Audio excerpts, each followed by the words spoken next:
Kelvin W. Washington.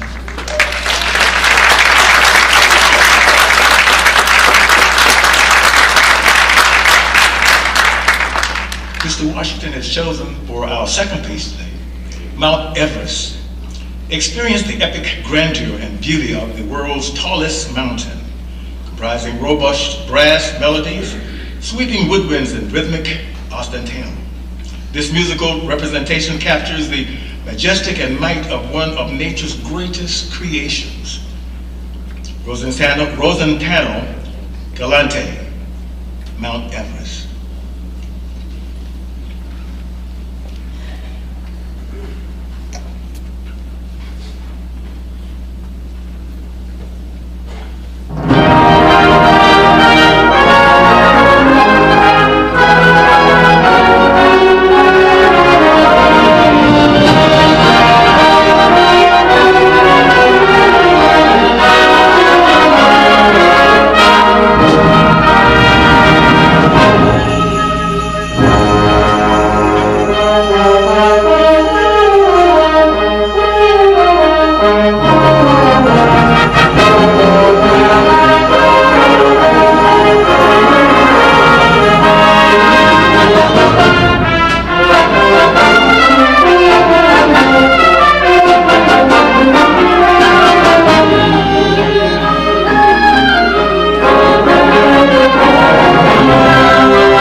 Good afternoon.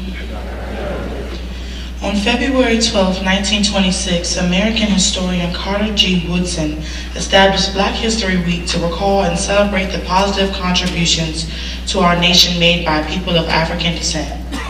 For many years, we've set aside the second week of February for this celebration, coinciding the birthday of abolitionist Frederick Douglass.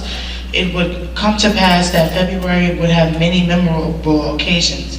Passage of the 15th Amendment giving Black Americans the right to vote, the election of the first Black U.S. Senator, the founding of the NAACP, and the sit-in at Woolworth Lunch Counter in Greensboro, North Carolina. 50 years later, in 1976, the week was expanded into Black History Month by President Gerald R. Ford to seize the opportunity to honor the too often neglected accomplishments of Black Americans in every area or endeavor throughout our history. Most Worshipful Prince Hall Grand Lodge of the District of Columbia has held long special programs during African American History Week and now African American History Month to commemorate the achievements of Black Americans in all industries. It has become the tradition to adopt the theme of Association for the Study of African American Life and History. The theme this year is Black Migrations. Over the course of the 20th century, more than 7 million African Americans left homes in the South to resettle in northern and western states. Historians have held long described this exodus as the Great Migration. Great not just because of the members of the people who moved, but also because of the social and political consequences. Once a people of the South, Black Americans became increasingly part of big cities of all regions, and in those urban settings steadily gained political and cultural influence. The Great Migration was key to the struggles and accomplishments of the Civil Rights Movement. This evening, join us as we pay tribute to African Americans who have excelled in several industries in our community.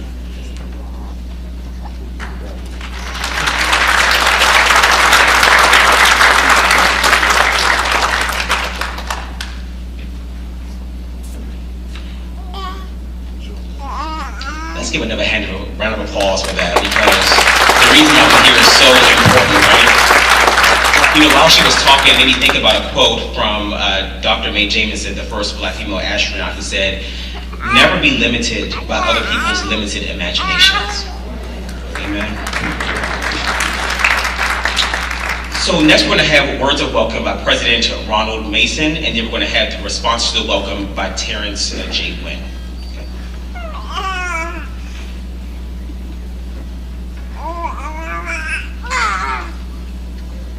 Good afternoon.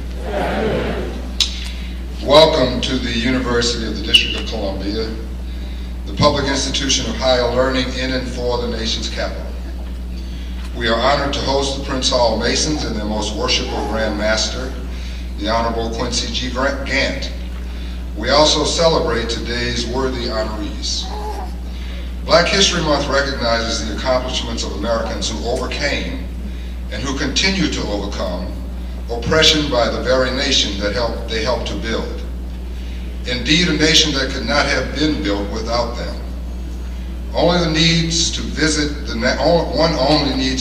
National Museum of African American History and Culture to witness the greatness that rose through the pain, to wonder how much greater America would be, materially and spiritually, if the talents of the children of Africa had been allowed to fully blossom. At the University of the District of Columbia, we believe in the idea of America, that all people are created equal and that they have the inalienable right to achieve their highest level of human potential. That is the goal of UDC's Equity Imperative Strategic Plan and the work to which we are dedicated. For us, Black history is American history. We look forward to the day when the annals of our nation speak the truth of our presence, and this separate celebration is celebrated by all Americans each and every day. Again, welcome to the University of the District of Columbia.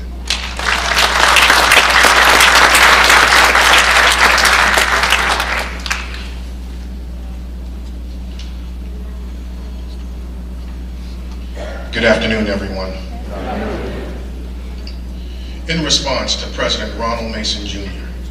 of this historic Black institution of higher education, who extended the most basic form of politeness in the most warm and eloquent way. We send our most sincere signal of gratitude and happiness for hosting this historic program, which encompasses 3 Black institutions: Howard University, UDC, and the most worshipful Prince Hall Grand Lodge of the District of Columbia.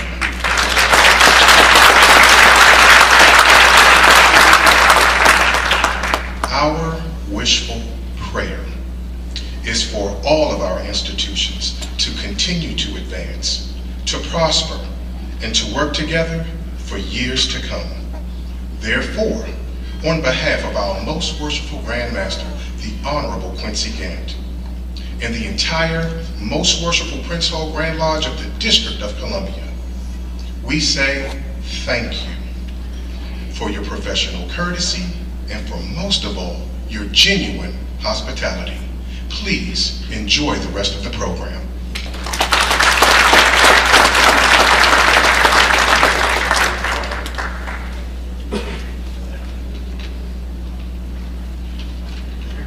Wasn't that nice, y'all? All right, so moving right on, we're going to have another musical selection by Howard University Wind Symphony, followed by the introduction of the speaker by Hassan Malik White. Give them a hand as they come up.